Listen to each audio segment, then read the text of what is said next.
अस्सलाम वालेकुम dear students.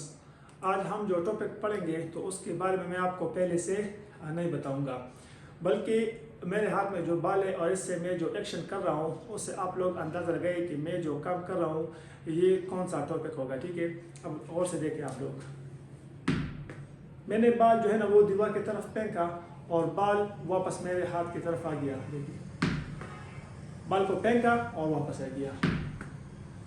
अच्छा, अब आप लोग समझ गए होंगे कि हम कौन सा टॉपिक आज पढ़ेंगे। जी हाँ, Newton third law of motion. हम आज पढ़ेंगे Newton's third law of motion. दो तो हम ऑलरेडी कर चुके हैं, आज तीसरा है थर्ड लॉ ऑफ मोशन। वो है for every action there is an equal but opposite reaction. वो स्टेटमेंट मैंने यहाँ बोर्ड पर लिखा भी है, for every action there is an equal but opposite reaction. जिस तरह की देखिए, मैंने ये हाथ में बाल पकड़ा हुआ है, तो मैं ये बाल दीवार की तरफ फेंकता हूँ तो ये बाल जाके दीवार पर एक्शन फोर्स लगाता है।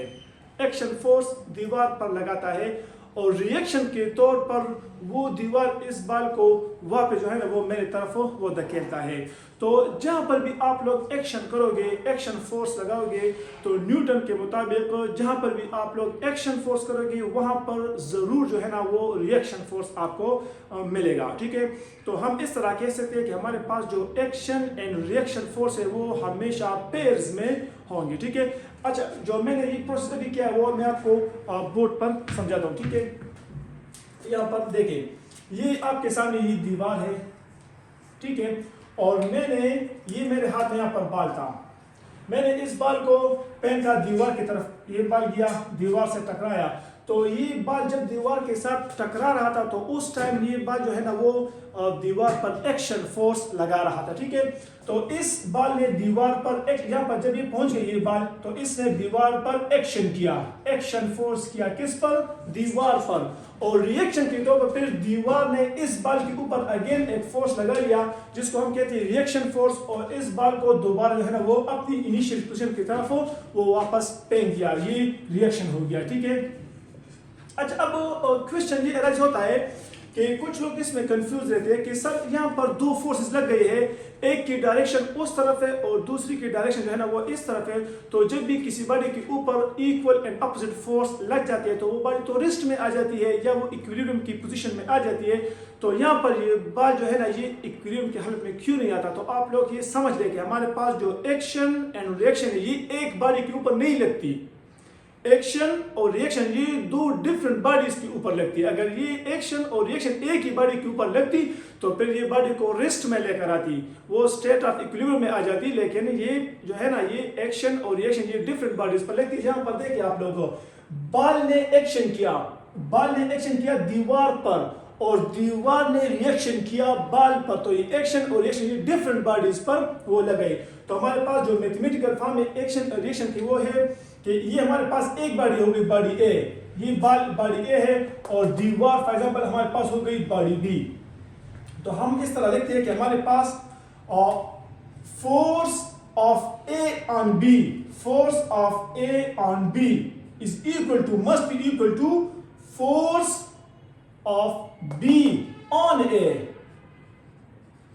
यहां पर ए बी का मतलब है कि बाल ए है दीवार बी है, तो ए ने बी के ऊपर फोर्स लगा लिया और रिएक्शन के तौर पर जो है ना वो दीवार ने बाल के ऊपर फोर्स लगा लिया।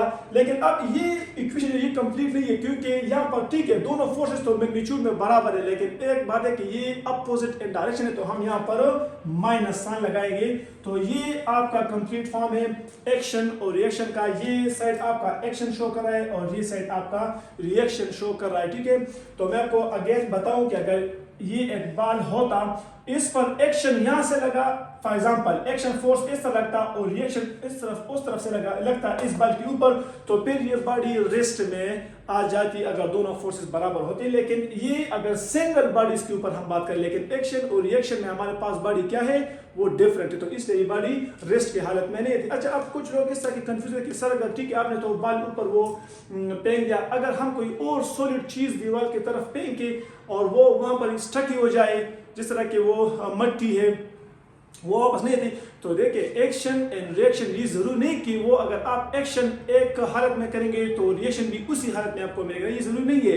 हमने एक्शन किया तो ये जो है ना वो काइनेटिक एनर्जी की शक्ल में फॉर्म में हमने एक्शन किया, तो वहाँ पर जाकर ये क्ले ये जो मिट्टी है वो दीवार से टकरा गया, तो वो इसकी जो वो स्केटर हो गया, वो बिल्कुल जो बिखर गया। तो इसका मतलब कि वहाँ पर जो रिएक्शन है उसने उस बॉडी की शेप को ही बदल दिया। तो एक्शन और रिएक्शन जरूरी नहीं कि वो एक ही फॉर्म में अपेयर हो जाए, लेकिन जहाँ पर भी एक्शन होगी वहाँ पर जरूर जो है ना वो रिएक्शन होगी। ठीक है, तो ये था आपका एक्शन और रिएक्शन। अच्छा, अब इसकी बात है कि हमारे पास इसकी कुछ पॉइंट्स है। फर्स्ट पॉइंट वो हमारे पास ये है कि नंबर फर्स्ट जो है ना वो है कि ये it will always occur action and reaction will always occurs in pairs। एक ये बात होगी कि हमारे पास एक्शन और रिएक्शन हमेशा पेयर्स में होंगे। और the second one is number second जो है वो है कि action and reaction always act on different bodies. Action and reaction always acts on different bodies। ठीक है, ये हमारे पास डिफरेंट बॉडीज के ऊपर वो एक्ट करेंगे। अच्छा, अब आप लोग जो है ना आप लोग समझ गए कि अगर एक बॉडी किसी फॉर एग्जांपल एक बॉडी को मैं स्मॉल बॉडी कंसीडर करूं और दूसरा है ना वो लार्ज बॉडी है। फॉर एग्जाम्पल इसकी मास जो है ना वो 5 kg है फॉर एग्जाम्पल, और इसकी मास जो है ना वो है 2 kg। ठीक है, और अब ये इससे टकरा गया, तो देखिए गौर से अगर ये बॉडी चूंकि स्मॉल इन मास है, अगर ये उससे टकराती है, जिस तरह की मैंने बाल की एग्जांपल ली कि बाल जब दीवार से टकराता है, तो इस केस में अगर बाल ने फॉर एग्जांपल अगर बाल ने दीवार के ऊपर फॉर एग्जांपल 5 न्यूटन फोर्स जो है ना वो लगाई है बाल ने दीवार के ऊपर, तो लाजिमन दीवार भी अब बाल के ऊपर 5 ही न्यूटन जो है ना वो फोर्स लगाएगी। मतलब एक्शन और रिएक्शन फोर्स वो हमेशा इक्वल इन मैग्नीट्यूड और अपोजिट इन डायरेक्शन में होगी। ठीक है, तो ये था आपका न्यूटन थर्ड लॉ। हमने ये तीनों लॉस कंप्लीट की, आप इसको डिटेल से स्टडी कर लिए। ठीक है, अल्लाह हाफिज।